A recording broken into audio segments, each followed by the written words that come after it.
Hey kids, have you ever looked at the clock and wondered, what time is it? Today, we're going to make telling time super easy and fun. Whether you're learning to get ready for school on time or just want to know when it is snack time, you'll be a clock reading expert by the time we're done with this video. Alright, let's get in and learn all about how to read a clock together. Sometimes, clock can be a little tricky. All those numbers, the 3 hands, what does it all mean?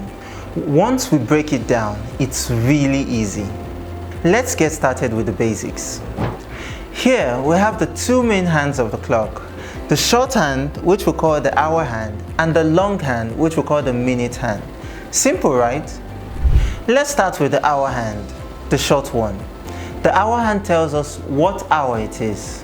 When it points to 3, for example, that means it's on the 3rd hour. Now watch this. As the hour hand moves from 3 to 4, we know that the hour hand has changed numbers. Anytime the hour hand moves from one number to the next, we've completed 1 hour. Now, let's check out the longer minute hand. This one is a bit more interesting. According to the minute hand, each number on the clock represents 5 minutes.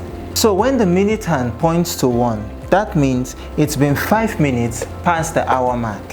When it points to 2, it's 10 minutes past. When it points to 3, it's 15 minutes past. When it points to 4, it's 20 minutes past. When it points to 5, it's 25 minutes past. And so on and so forth. Let's practice counting in 5s. 5, 10, 15, 20, 25, 30, 35, 40, 45, 50, 55, 60 minutes, which make up an hour. To understand both hands, let's see how they work together. Look at the hour hand. Let's get it to 4. And let's take the minute hand to 3. See how the hour hand moves slightly past 4. So that means the time is 15 minutes past 4. See, let's do some fun practices together. What time is this? If you said 6 o'clock, great job. Now, let's try another one.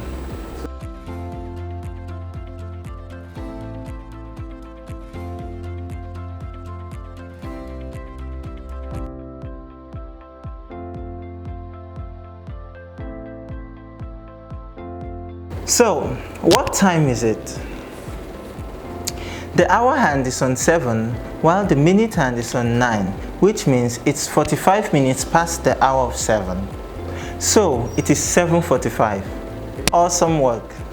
Telling time is super important in our daily lives. Think about it. We need to know the time when we are getting ready for school, knowing when playtime is over or when it's time for lunch. So, the next time someone asks, what time is it? You'll be ready with the answer. Before we go, let's take a quick look at the digital clock. Instead of hands, digital clock use numbers to show the time. It's the same idea though. If you see 3:30 on the digital clock, that means it's 30 minutes past 3. Now, you know how to read both kinds of clocks. You did an amazing job today learning how to tell time. Now, it's time for you to practice. Keep an eye on the clock at home or school and try to read the time whenever you can. You will get better every day. If you like this video, don't forget to hit the like button and subscribe for more fun videos. Share your clock drawings and time practices with us in the comments below. Keep learning, and I'll see you next time.